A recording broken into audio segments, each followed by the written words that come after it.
everyone, and thank you so much for joining me for the podcast Still Standing. I'm Shannon Torrence, and the mission of this podcast is to bring hope and inspiration to others as they are navigating difficult times, or simply to inspire. The people that I interview have been through painful challenges, adversity, obstacles, and they've come out of these experiences not only surviving them, but thriving.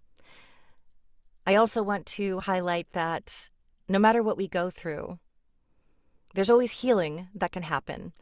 And it also doesn't mean that we are completely quote unquote cured. We're always going to carry grief with us. We'll always sort of carry the pain of life with us. But I want people to know that no matter what you're going through, have been through, will go through, there is always light at the end of the tunnel to be found.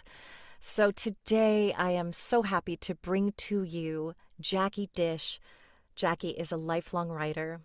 She's the indie author of 2 poetry books, Life Forces, A Journey, and Hitting Bone. Both books are part of the Tretter Collection in Gay, Lesbian, Bisexual, and Transgender Studies, the largest collection of LGBTQ plus history in the Midwest, located in the Elmer L. Andersen Library at the University of Minnesota. Her current book, Losing Katy, a Memoir of Love, Loss, and Living Grief, was released in August of 2025 and is now available. This is Jackie's book about the loss of her wife and the spiritual signs she found, how she navigated grief. But I would really like for Jackie to tell her own story in her own words and talk about her book. Jackie, thank you so much for joining me today. I'm glad to be here. I appreciate the opportunity to talk. I'm very happy to have you here. I'm so sorry about your tremendous loss.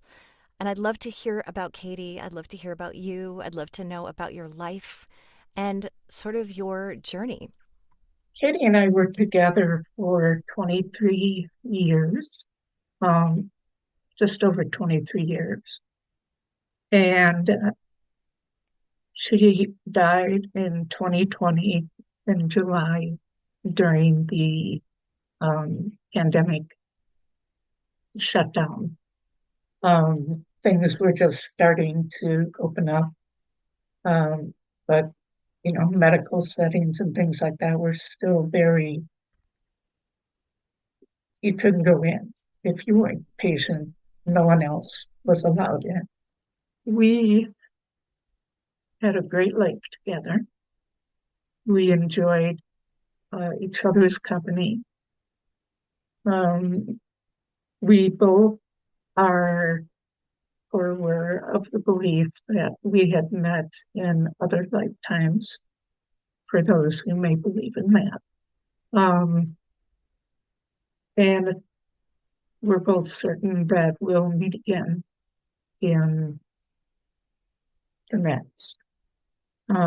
We even have a phrase that we came up for each other so that we would recognize the other if we're walking down the street and there's this meet a stranger who's all of a sudden saying these particular words. It would be like, okay, I know you. Hopefully it'll work that way. Don't know. Um, so during, she didn't die of COVID. She had 2 strokes, 10 days apart, and she died 1 month after, to the day after her first stroke. So it was a very compact time. In between her first and second stroke, she pretty much recovered. She still had some residual issues with memory, particularly like a password or something. But otherwise, she had pretty much recovered. In hindsight, I think it may have been like a transient stroke. But the second stroke is the one that affected her ability to speak, didn't completely take away her ability to speak, but it did mess up her words. So she may start a sentence just fine, and then all of a sudden go off on something that did not make sense. Is that aphasia or is it separate from aphasia because it's stroke related? But I think that's part of the diagnosis. Katie was a licensed psychologist, and so speaking was not only how she made her living, but it's also how it connected to life. It was a very, she had her quiet times, but she was very much a people person, even though, you know, she, like all of us, like our private time as well.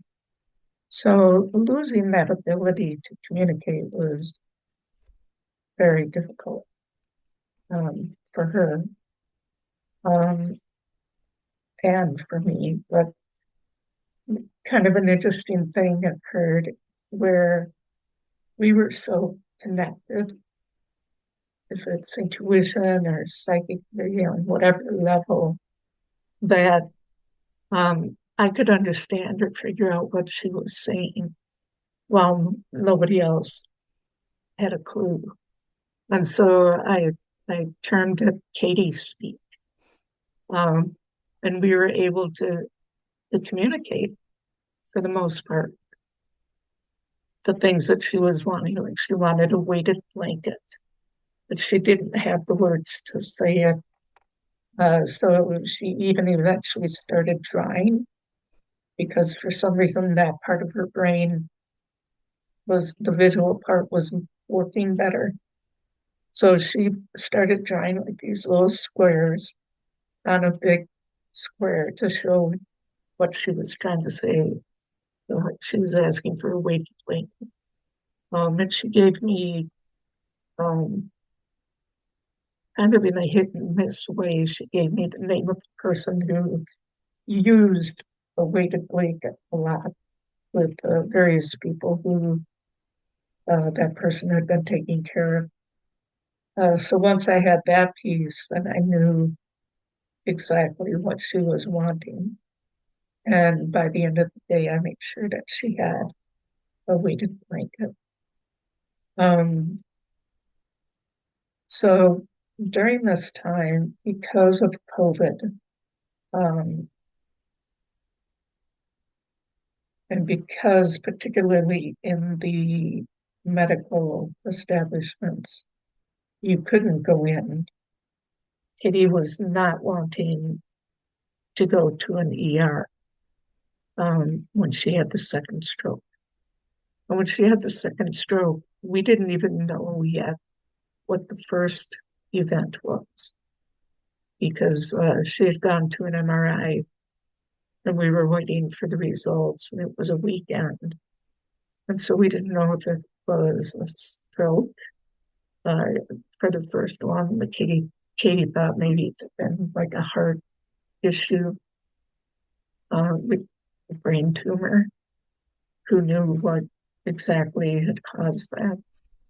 And then that second one hit, and um, Katie had something very specific in her living will about that particular instance where if she were in a position where she's had a stroke and is basically either trapped in her body or not able to fully interact with others as a quality of life thing, um, then she did not want treatment. So I already knew that piece. In between the two strokes, we had a lot of time to talk, um, just kind of sparked conversations about um, going over our legal documents and talking about what we want in terms of care and treatment and that sort of thing. Um, and all of this is happening in the vacuum of COVID. And in some ways, as horrible as COVID was, in some ways it helped um, to give Katy the kind of death that she wanted. I was able to create that space. We had hospice come in. She was at home. So we were together the entire time, which was what both of us wanted. Um, and as hard and exhausting and heart-wrenching as those days were, they were also very precious. Like I don't know if you've heard of the concept of a good death. Um, I consider Katy to have had a good death. She went out on her own terms. Um, we made her as comfortable as possible. I created a sacred space around her where she was safe. And neither one of us were or are particularly religious in terms of organized religion. I would say we were both more spiritual. So we did have that sense, there's something bigger than us, or we're part of something bigger. Um, so creating that sacred space was important. Um, so in the introduction, you were talking about, very difficult times that are also very precious, kind of healing times. And that's what I would say it was like leading up to Katy's death. So, and regarding the book, I've always been, like you said, I'm a lifelong writer. I have always written. I've used writings sometimes as a way to say things that were difficult to speak out loud, sometimes as a recording of something that had happened during my internal process, that sort of thing. And I have done that. The book goes up to the 3rd-year anniversary of Katy's death, so it's just before, during, and after her death that the writings are included in that book. And even I didn't know that I was going to put it together as a book. At first, I had taken myself on a 10-day retreat, writing retreat, to a cabin, one-room cabin on the lake, shore of Lake Superior, um, in March of 23. And took that time to organize my writings from those 3 years. And it was during that time when I saw that 99% of them were about Katy, and either my grief or her death or events that happened during that time. But also um, the thing that kind of surprised me when I was putting it together, and I didn't necessarily know this when I was writing pieces, is that how much love there was still. And in many ways, I feel like my love for Katy has just grown in the years that she's been gone. And it kind of surprised me, the love peace. Um, Seeing that in my writings and seeing it, having it reflected back. Yeah. I love to, whatever you're comfortable sharing about the actual grief process. Process, I don't know if that's the right word, but because I know there's so many beautiful things that have come after. And also, it's really important, of course, to acknowledge that, yes, no matter how your partner, your loved one passes, it's going to be painful, traumatic, heavy, no matter what, whether you had time, as you did, to sort of prepare. I don't know that you can ever really prepare to know what it's going to be like to live without them.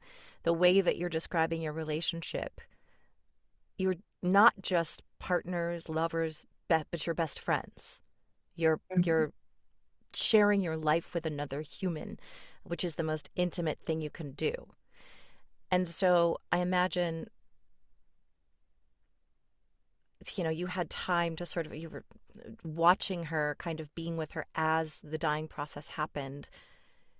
When she finally passed, what kinds of feelings were you left with? How did you go about your days? Um, well,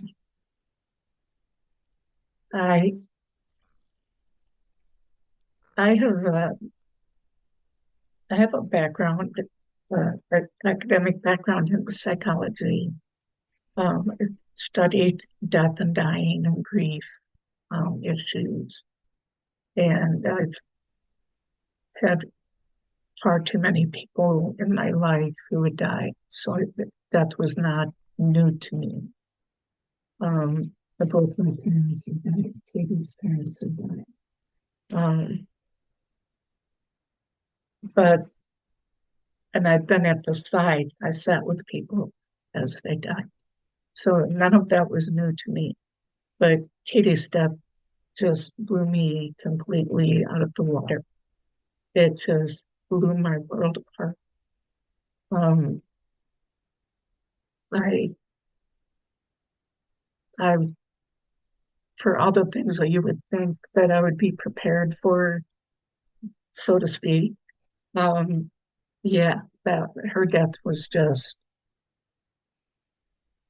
which doesn't minimize other people's deaths, just the impact that it had on me. Um, it's yeah, those days. This is another thing about the time of COVID, um, where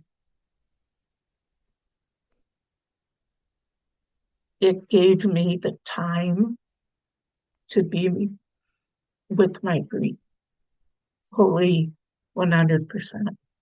Um, I wasn't working. I knew that I wasn't going to work for like 2 years. I was going to give myself a 2 year period of time of not working after her death because I knew I needed that at least.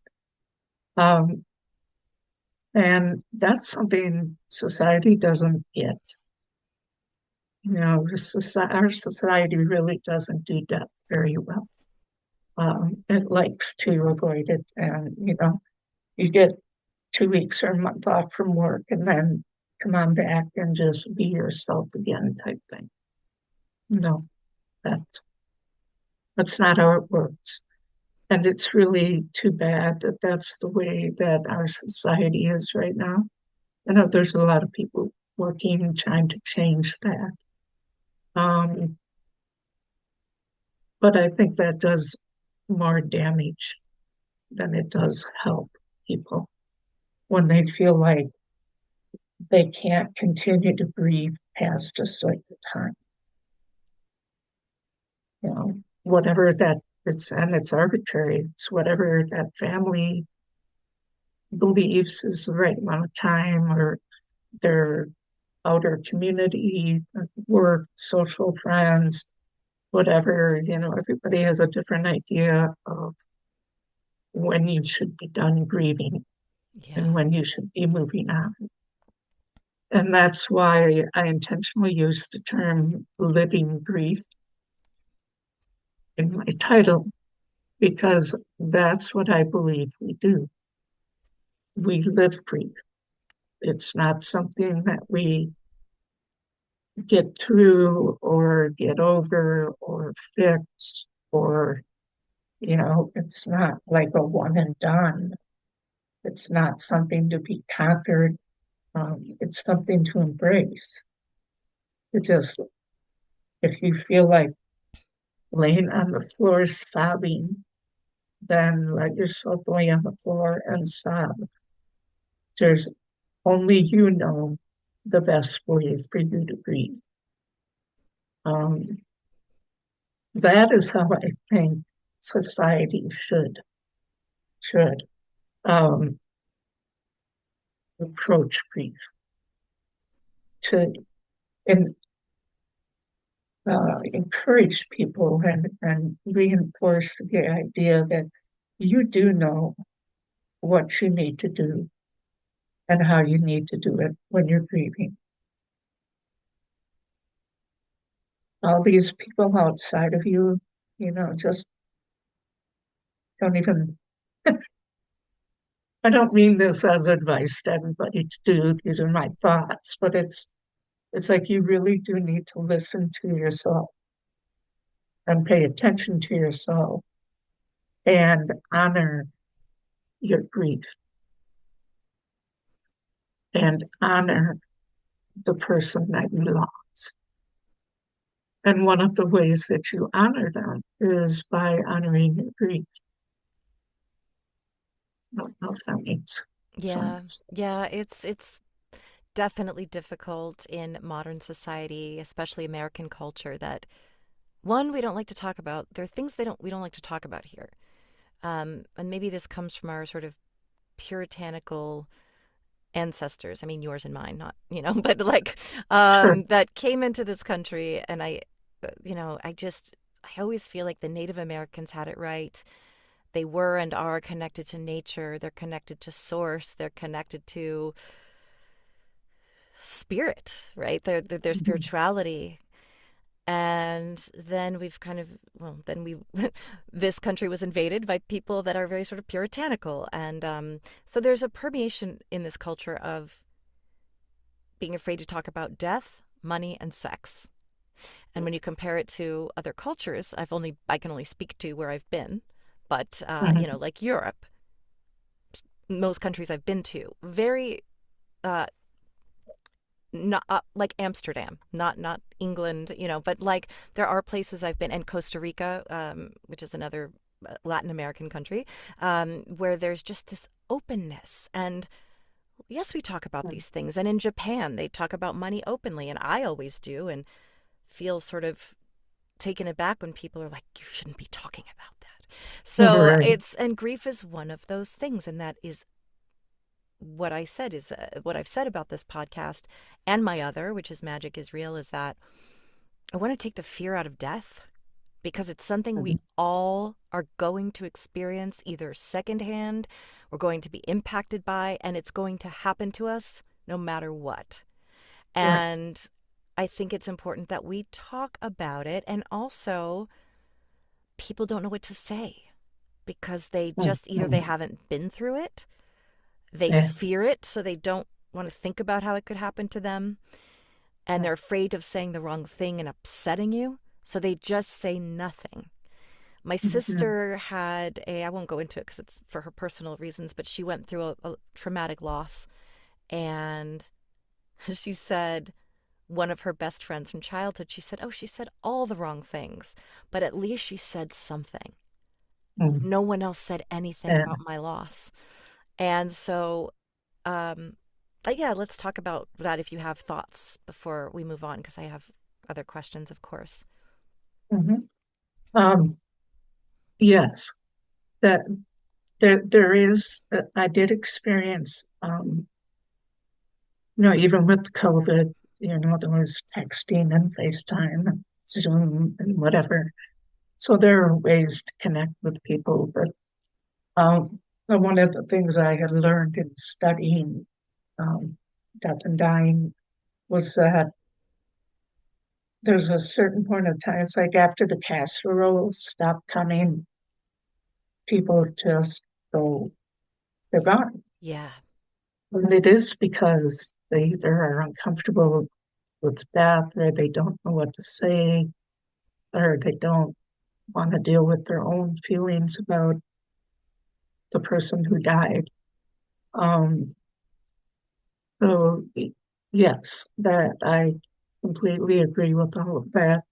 And one of the things I would say to that is sometimes all you need to do is just be there, Hmm. just sit, offer to just sit with the person who's grieving. Don't have to talk, don't have to, make small talk or talk deeply, just spend time with that person. Or even saying, I don't know what to say, I'm uncomfortable with the Yeah. whole thing, but I want you to know I'm still here. And that's another thing that we don't like to talk about are our feelings. We don't like to talk about, or a lot of times don't even know or have the words to say, I'm uncomfortable with this, but I want to be there for you. Um, so those are some of my initial thoughts. Yeah, and you know something I've learned too, because I do hold space for people in grief with my spiritual services that I offer. And one thing I've learned too is to, uh, I've heard for one thing, don't ask what someone needs because they don't even know what they need at that moment. Just Mm. do Yeah. something. Send them a meal, send them flowers, send them a card. And I agree with that to a point because you don't want to overwhelm the person who's in grief. What do you want me to do? What can I do for you? Can I? And I've been Mhm. guilty of that in the past, saying, "What can I do? Please, anything you need." And that's nice, and sometimes it's received well. But also to say, how can I best support you? Do you want me to? Do you want to talk about it? Do you not want to talk about it? Do you need a little levity? Um, and I say that because for me, when someone close to me has lost a loved one, really close to them, I always put that date on my calendar. And then every year I check in and say, hey, I know it's the anniversary, want to send love. And most of my friends have received that very well. But I have one person close to me who I reached out to on the anniversary, and he was, it, I don't want to speak for his feelings, but he was very triggered. He said, look, I don't want Mhm. to talk about Yeah. this. Please don't remind me of this going forward. I don't want to talk about it. And it did really, I mean, I knew it wasn't about me, but it did hurt my feelings. And he's like, look, people are reaching out. I don't want to talk about it. I just want to, I don't know what he wanted to do instead. But for Mhm. him, it's a distraction. It does not feel good to him. He doesn't want people asking Right. about it. So what I said was, listen, appreciate that. Everyone grieves differently. I will make a note not to talk about it.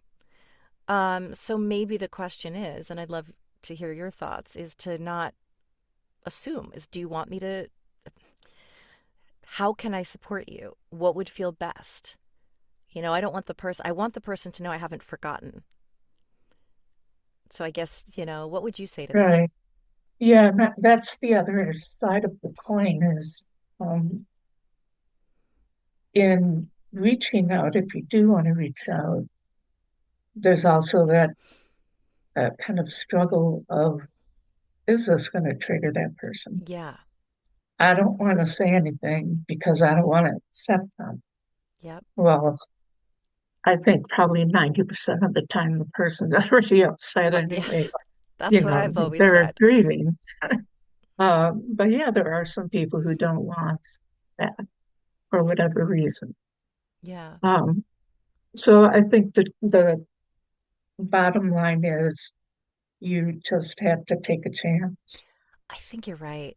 That like I would And have there rather have isn't a either or type thing. It's like, I'm just going to put this out there. yeah. And yeah, you might get slammed back. But, Yeah, because I told another friend about it and she said, "Oh, I'm on his side. I don't." She said, "My mom died and I do not want to. Don't ever ask me about it. I don't want to talk about it." And that's mm, just, and that's the rarer occasion, but I think like we said, you at least you want the person to know, and you want to know that they haven't forgotten, and then they know that Katy still lives with you every day, that there's not a day that goes by. And so maybe it doesn't even have to be on the anniversary, obviously. Mhm. It's a good thing to check in. So I wanted to get to, obviously grief is just so heavy and you're walking through sludge, and but you have mentioned some really, really beautiful signs that you get from her from the other side, as it were, whatever you call that, heaven, the other Mhm. side, the energy space. And that's kind of where, of course, you'd rather have her back. But I'd love to hear about what has been heartening about afterlife communication for you. Actually, I'll start with the story of when she took her last breath. Yeah. Um, Katy always loved the smell of rain Mm. and gentle thunderstorms. I I I like those two. I don't like high wind, don't like lightning, that type of storm. But um, so I can understand how important that was for her to just be able to hear the rain or smell the rain. So so it's July in Minnesota, and of course the air conditioning's on because it's as hot as it is humid out. Um, and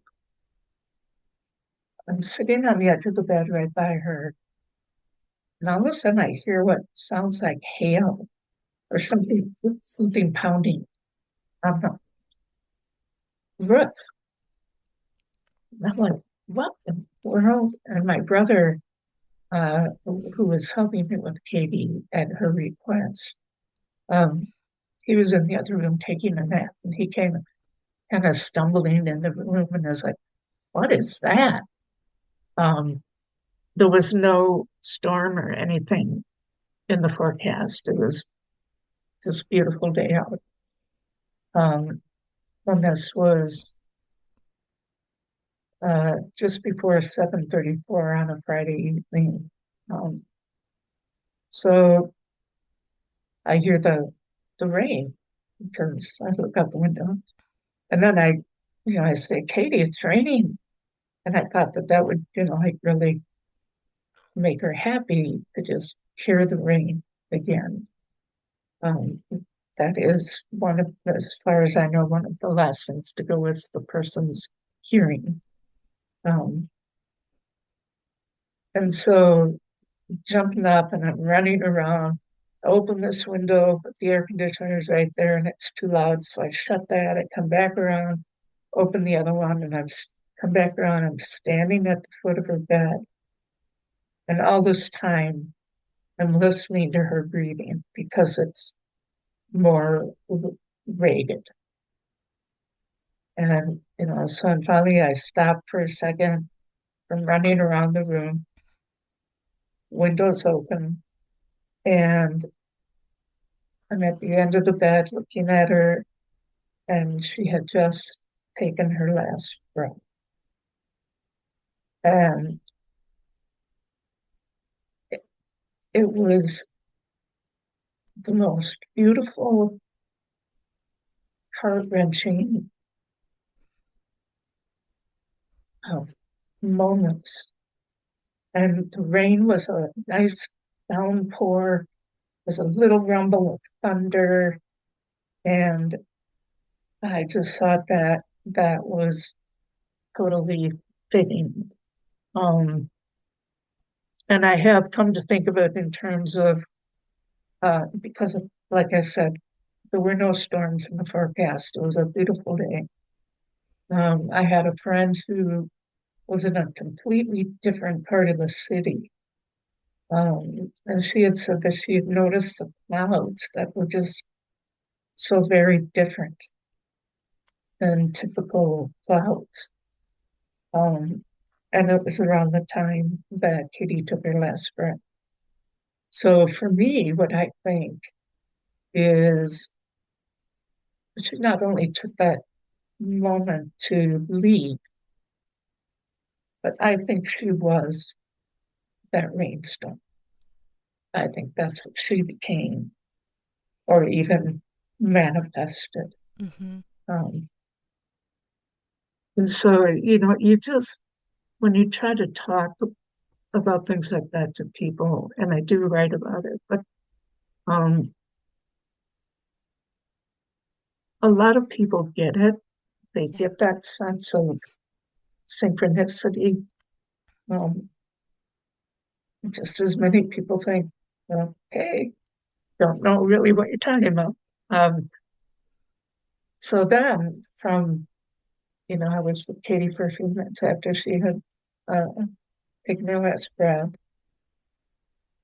I was sobbing, tears coming down my eyes, and I go up front to get a bit of fresh air, and across the street there was a rainbow that went from that side over to my side. I know that because she just showed me a rainbow, and I was about to say I was like, she's showing me a rainbow. Really? And I was just about to Mm. say, ask you, what's the significance of the rainbow? But I wanted to let you finish speaking first. But you just said it. Yeah, So, yep, yeah. And because I had asked her to give me a sign, there you and go. I think And yeah, you if you're could, not spiritual, you can look at it as, oh, what a coincidence. And yeah, it's raining, so there's going to be a rainbow on a day that was sunny. But I believe, and also the fact that I'm a psychic medium, and I literally just saw a rainbow as you were telling me that story. It just seals the deal for me. That mhm, there's it's intentional, and it's I don't know how it works. I interview near death experiencers on my other podcast. I don't know how they do it, but I also believe that consciousness creates our reality. So to mm, some degree, there is some ability to manipulate energy and to I don't know, but I've seen it a million times, over and over, where somehow it all can come together. And that to me has to do with quantum physics, and there's no time on the other side, etc. I once mhm, was driving for Amazon Flex, where you deliver packages in your own car, and I asked my friend in spirit for a sign. And the last time I had seen him, he said, I've never been happier in my life. And he said, where we were standing, where he was living, he said, this is my Shangri-La. And then that was the last time I saw him. And I looked down at my route, and mm, it says the next stop is 1111 Shangri-La Drive. mm. This is a minute after I ask him for a sign. Now, how on earth would Mhm, he coordinate that? How? right. How did Amazon know? Like, how did that address pop up right at that moment? Mhm, How did you just, I don't know, but well, I do know and I don't know. It is spirit. I know that there's a lot more happening than we know, but it's incredible the way that we can still communicate if only we're open to it. It doesn't have right. to be woo woo I'm more logical minded too. I need evidence. I want proof. I have enough proof now where I am sold. I practice mediumship. Mhm, I have interviewed near death experiencers. I very deep in the afterlife research world, and it's just I have experienced it or I wouldn't believe it myself. mhm. Um, what are some other ways in which you've had communication from Katy since her passing? One of the other ways, I don't know how much time had gone by when I had this experience, but I was laying on my side of the bed, and um, I felt this push on my shoulder. So, I was on this shoulder. And just as the push came, a rumble of thunder came. And so I just said, Hi, Katy. Yeah. Um, yeah. And that was another thing that we had talked about, different ways that she could communicate with me Mm-hmm. that weren't scary. Like You know, flickering I said, lights or don't touches. flicker lights. Yeah. Yeah, I just heard don't flicker pound the on, lights. Yeah. don't pound on the wall or anything. And we had agreed on, you know, just like a gentle touch on her arm, leg. Uh, and so I knew that that was her. Um, there's also one, and I didn't write about this in the book. Um, kind of back pedal here.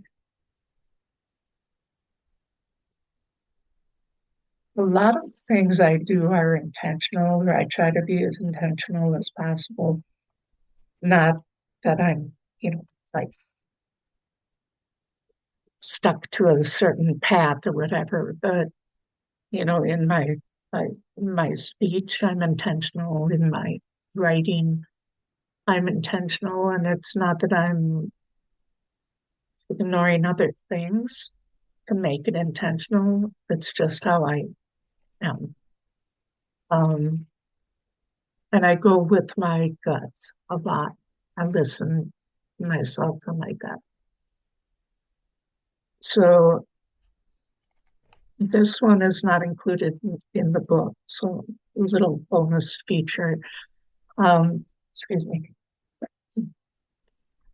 So when I was up on the North Shore, which is where I live now, during that self-imposed writing retreat, um, was in an area that Katy and I used to go to a lot. We loved being up on the North Shore. You know, we came here in any kind of season, except summer, so which is usually when people come up here. But we'd come up in fall, in the middle of winter, and in fact, it was the last place that we came together in February of 2020, and she died in July. So our last vacation was up here. But we had kind of talked about maybe retiring up here, especially with the pandemic and being able to do therapy through Zoom type of thing. Um, so when I was up here, I just kind of looked around and thought, maybe I'll move up here. Because I didn't really feel like I needed to leave the house that I was in, that we were in. I was perfectly happy there and it was comfortable. It was a good size. It wasn't too big. Um, so I kind of looked around. This was March, and the market is not very open at that time here. So I put it on the back burner. In the meantime, I had contacted my realtor to just have him come look at our house, the house, see if there's anything major that needs to be done. Should I have to put it on the market for whatever reason? Um, so he came on a Monday, I think it was in May of that year, and of 23, sorry.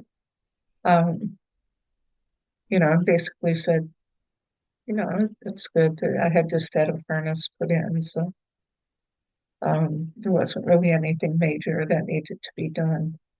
So when he left, I immediately went back to the computer and I was looking at places up along the North Shore, and I found this house in the city that I'm in now. It's actually this house. That's so funny. I was just kept seeing moving and I was like, I'm going to ask her about this later. And then you just brought it up. Go on. And so I saw it Monday, and I contacted my realtor, and they didn't have anyone up here from their office, you know, their branches, um, who represented people up here. But he did get in touch with the realtor, and she said, well, they do have one offer in, and um, they're only taking offers until Wednesday. They're closing it Wednesday, and this was Monday. Um, So I arranged to come up on Tuesday to see it. It's like a 3.5, 4 hour drive. So I drive up here, um, and I pull up outside, and I don't know if my realtor was here yet or not, but I pull up and I get out of the car, and yeah, the realtor had just started walking up. And I look up, and behind the house um, comes a hawk, and it's flying not too high above tree line. It's not really high up there. It's pretty low. And I watch it as it flies this way, does a circle, comes back and circles the house. And then as we reach the back door, it flies off. Now, the hawk is one of the animals that I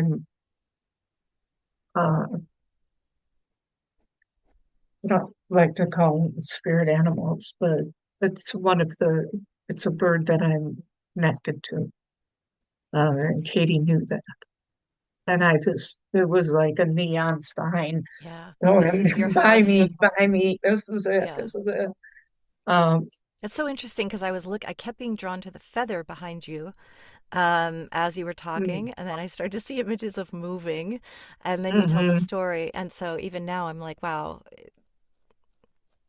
that's not something I can prove to anyone, but it's just miraculous to me how spirit communicates. Um, as mhm. you're telling the story, I'm already watching it unfold in my mind, and that's because spirit's communicating. Mhm. Yeah. Yeah. And what are some, I know that that gives you hope that there is really no death and that one day you will be in the same form as Katy and you will be back with her. But obviously, in the meantime, it can be really hard when you're feeling lonely, and maybe not lonely in general, but lonely for her, lonely for that Mhm. connection, lonely for that physical touch, lonely for the laughter, the talking, the sharing, because you can Definitely. talk to her, and it is my belief she understands you completely and knows every single thing that's happening. But that doesn't scratch the itch necessarily. Right. When you just want to hear her reactions or um, process with her, whatever, what are some of the other ways that you've managed to cope with grief in terms of, whether it's self care or anything else that you've found helpful? Um, but there are a lot of times that I miss her physically. I know that she's always with me. And yes, there are times that we have communication in whatever form that is. And if I'm like you said before, if I'm paying attention, I can feel her with me. But yes, I do miss her physical presence. And, just one of our favorite things to do when we lived before I moved up here was to sit on the front porch in the evening and or on the weekend, and just hang out together. And I miss that intensely. Um, some of the things that I do these things intentionally, like um, shortly before Katie had her first stroke, I had never watched the series Friends. It just never really hooked me. I would see an episode here and there, but because COVID was going on and all the political stuff was going on, we were getting less and less into watching regular TV and doing a lot of streaming. And she said, I'd like to watch the full 10 seasons of Friends. I'd like to binge that one with you. And we didn't have a chance to do that.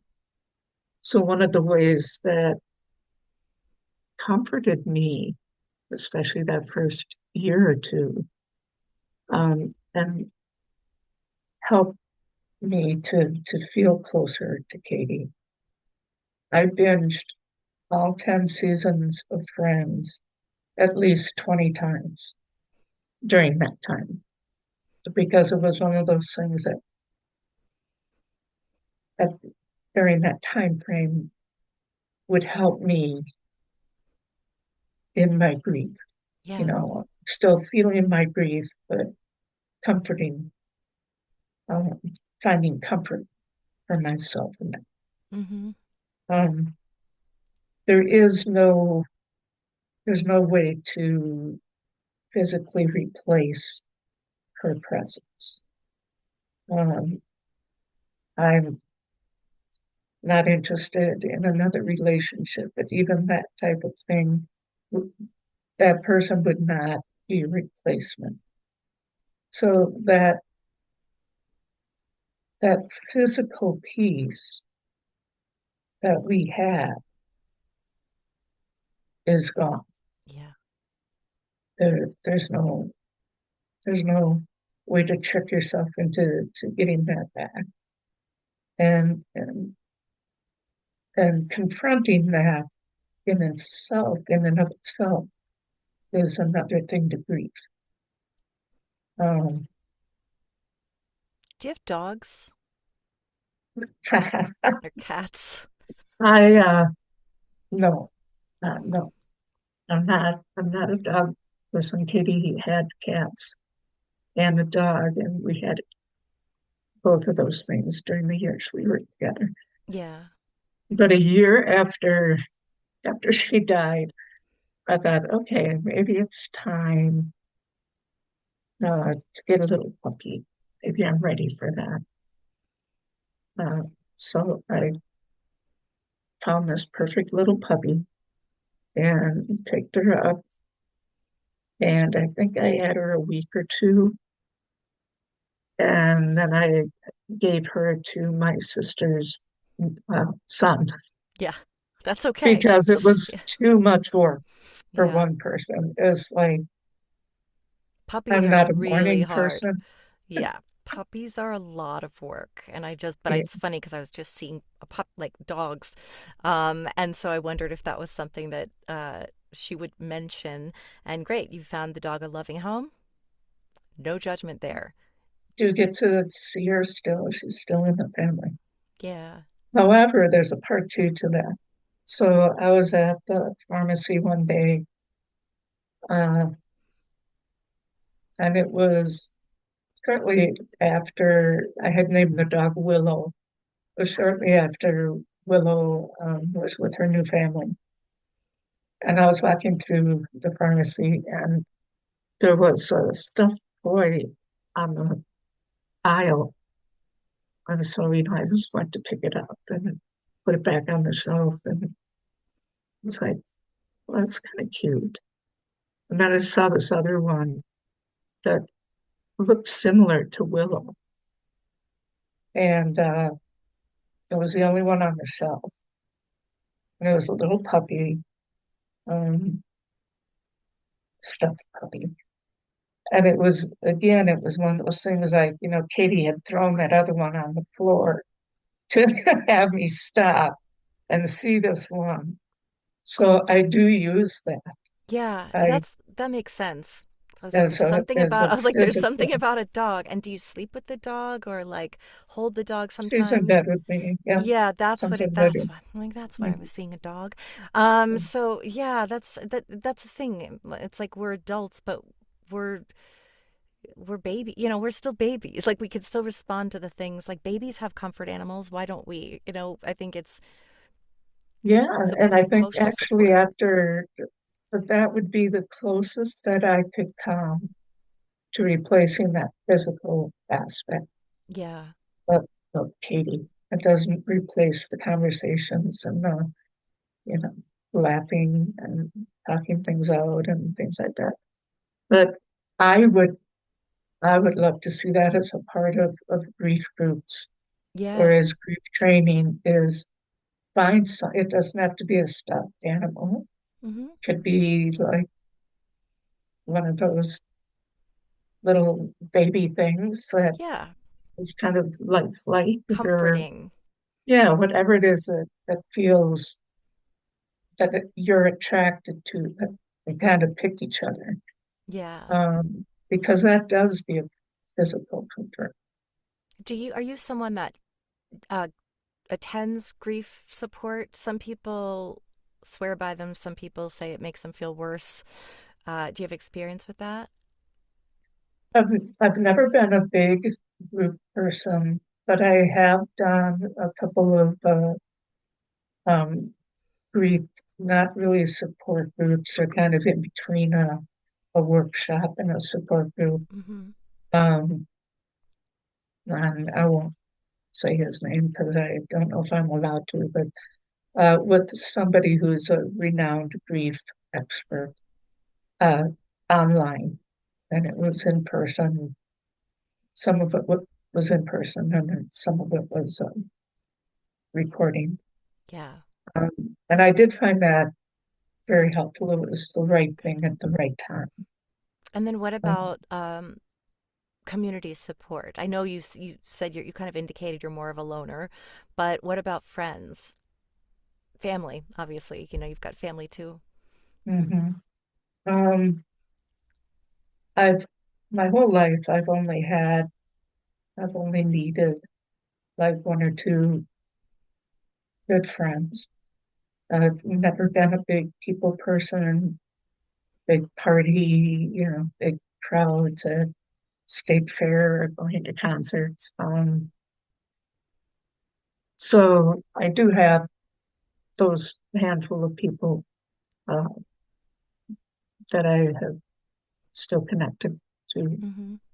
Um, Still involved with members of Katie's family. In fact, for the 5 year anniversary of her death last July, I went up to, we all met in, I can't believe I'm spacing the name, in Canada, Nova Scotia. There we go. We got together in Nova Scotia uh, to kind of have a remembrance of Katie. So there are people, in terms of grief, there are people I can talk to. Mm-hmm.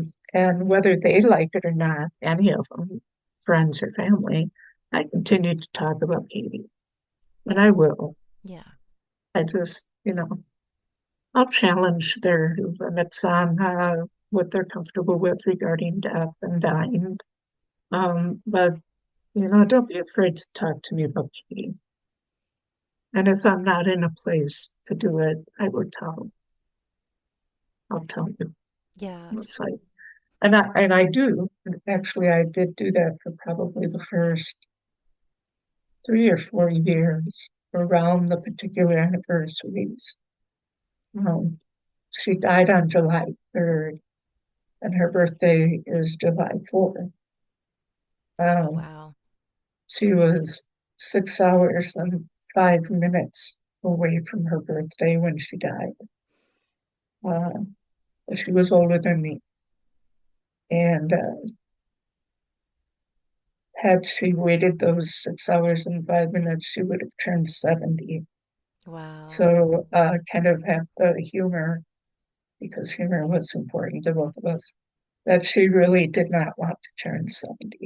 It was kind of this thought of, okay, Yeah. is she going to make it to that? Does she want to wait until that?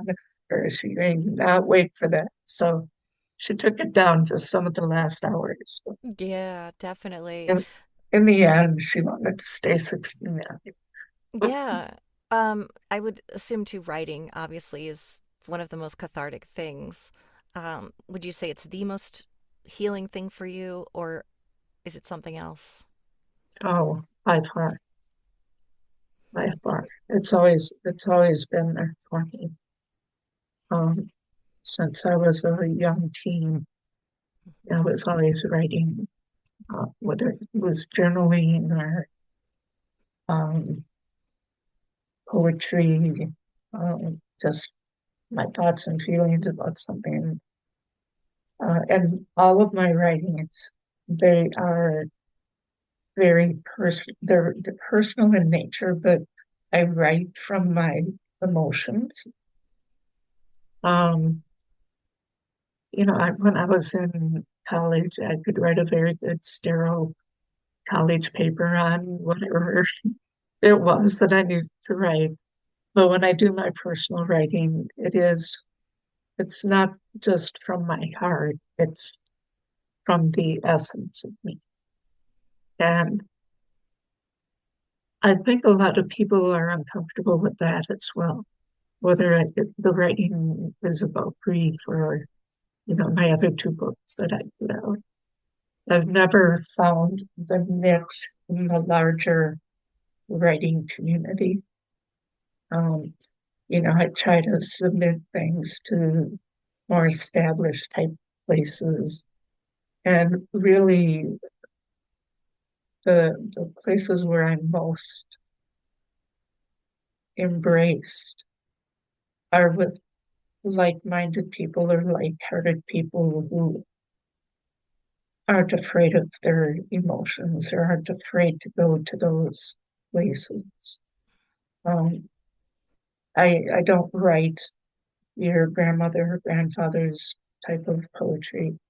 Um, I can if you really want me to. I have the technical skills, but I just that's the kind of writing that brings balance to me. Hmm. And for people that are going through something similar to what you went through, when you lose someone so close that you actually depend on them day to day, what's something that you would say to them? I know there are probably a million things, but what's the one thing you would want them to know?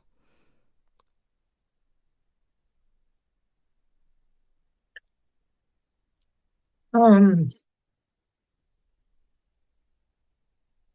Grief wise, I would say tend to your grief, let yourself feel it, be with it, honor it, honor yourself, give yourself permission.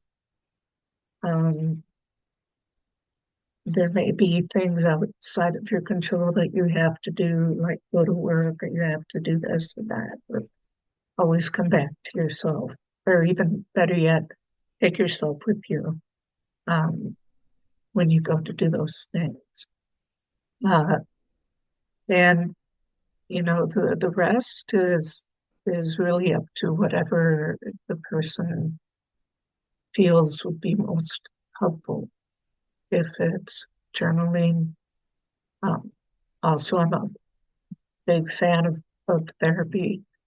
I've kind of like, how Barbara Streisand has always been in psychoanalysis her entire life. Well, I've pretty much been in therapy my entire life.